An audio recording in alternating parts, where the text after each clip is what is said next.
Hi there, Corinne Sutherland again with Sweet and Sassy Stamps. Today I'm going to be showing you how to spruce up a silhouette tree from this stamp set. This is called Forest Silhouettes, and this is the tree I'm going to be using. It's a bare tree, something you would probably use in the winter time or maybe in the fall. But I'm going to show you how you can make it look more like a summery or a spring tree by adding some colors with your Copic markers. So this is the tree I'm going to show you today. We're going to start out with Memento Ink because we are using Copic markers, so we want to make sure we use an ink that is Copic friendly, and I really like the Memento ink for this. This is actually called Rich Cocoa, so it's a nice brown. Just going to clean that off a little bit, make sure that I don't have any smudges, and then stamp that on my piece. And I've got the nice clean tree image. Now I'm going to take my Copic markers, and I'm going to start with, I'm actually going to start with my middle color for the leaves. And I'm using G94 for this. And what I'm going to do is just kind of flick out a little bit around all of the branches, around the tips of the branches, wherever you would likely see leaves.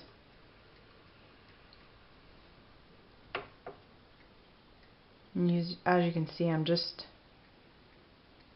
lightly kind of flicking outward to get a leaf shape. You can also dot a little bit in certain areas. You don't have to flick, but this kind of gives it a nice leaf shape. And you could even just leave it if you wanted to, if you didn't want to add extra layers in. But I'm going to show you how to kind of add some dimension to it too.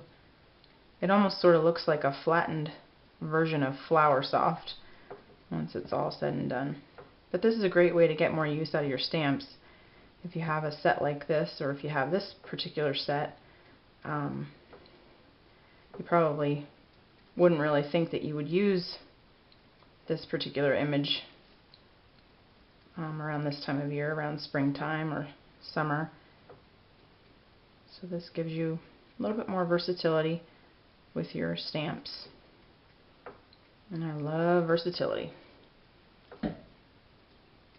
Okay, so now I'm going to come in with a darker color. This is G99. And I'm going to add smaller leaf shapes. And not quite as many. I'm not going to fill it out as much. This is going to give me a little bit more of a depth to my leaves.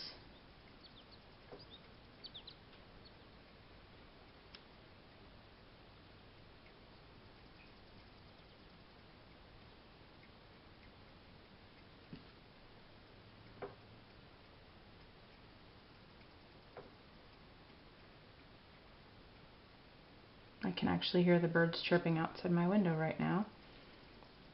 In trees like this.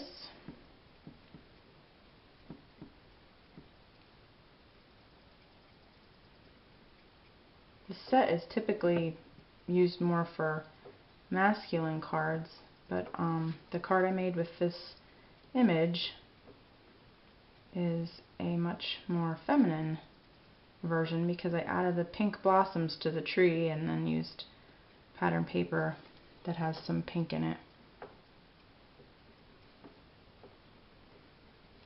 Okay, so there is the next step. I don't know if you can see how good that looks or not, but there's the two different layers of the green. And I'm going to come in with my light green, lighter green, and this isn't really in the same color family. This is YG13 Chartreuse. It's just a real pretty bright green, and I'm just going to kind of brighten it up a little bit just by, I'm not really going to do the same thing, I'm just sort of going to dab a little bit around here. It just adds a third color layer and then gives it a bit more of a brighter sort of springy feel to it. I'm just going to kind of maybe fill in some areas, and you'll notice I'm kind of going around the outside a little bit, and that sort of brightens it up a little bit more.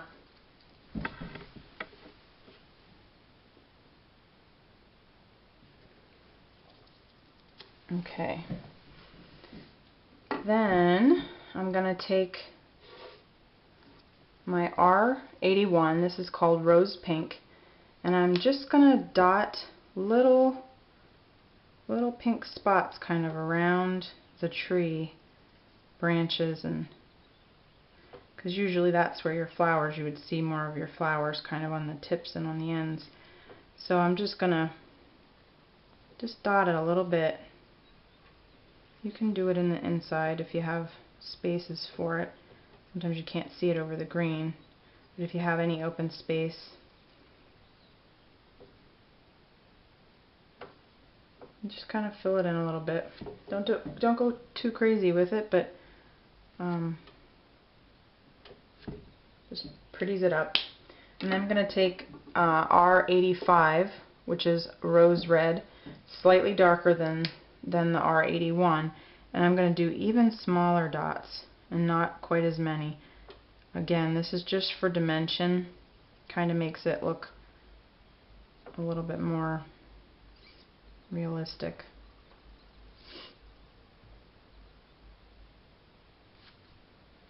Some of my dots are getting a little bigger than I want them to, but it's okay.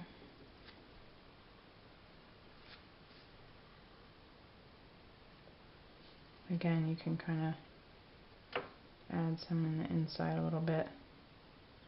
You'll be able to see it a little. Okay, so then there's the tree with the blossoms on it.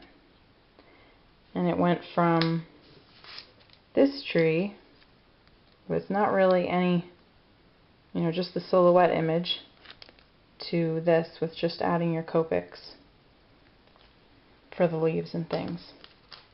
Again, this is for silhouettes. It has some really nice masculine images in it. Now I'm going to just show you, since we're here, how I would add the grass to my image and also the sky. I like YG17. It's called grass green, go figure.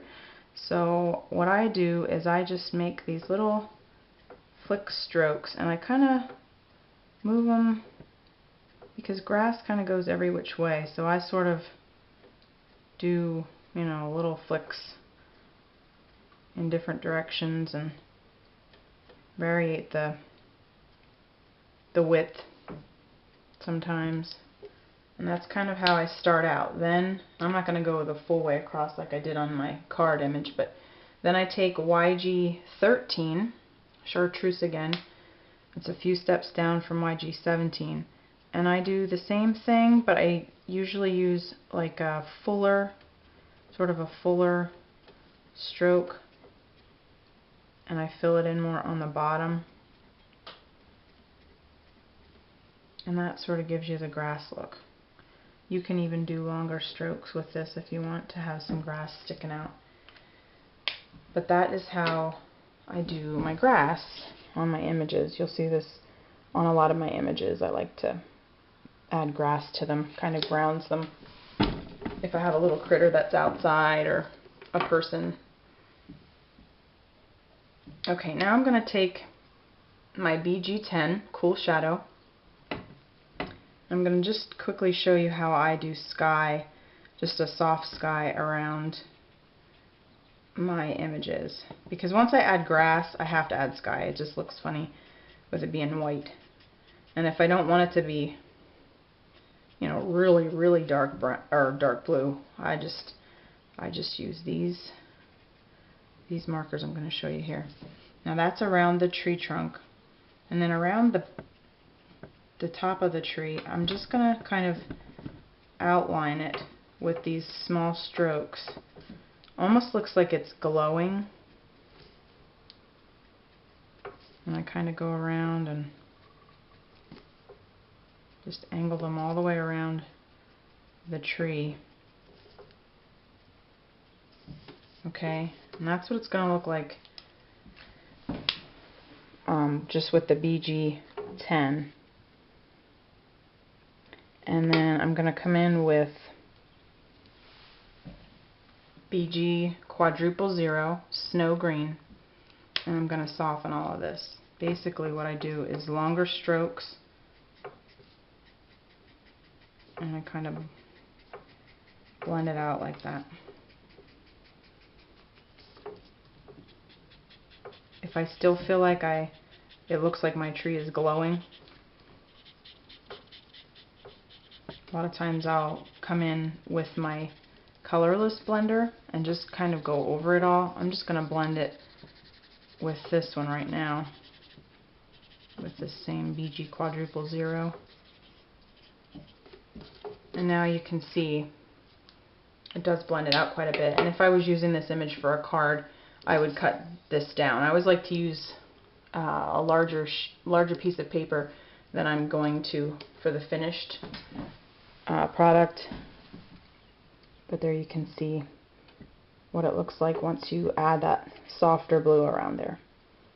Okay, so that's what I did, and then I made this card with it. And this uses the same stamp set. Congratulations is in the Forest Silhouettes stamp set. And I thought since graduations are upon us that might be a nice sentiment to add to that. A real simple card, real quick and easy, using a silhouette tree. Alright, well thank you so much for tuning in again today, and I hope you learned something new. And I'll catch you next time.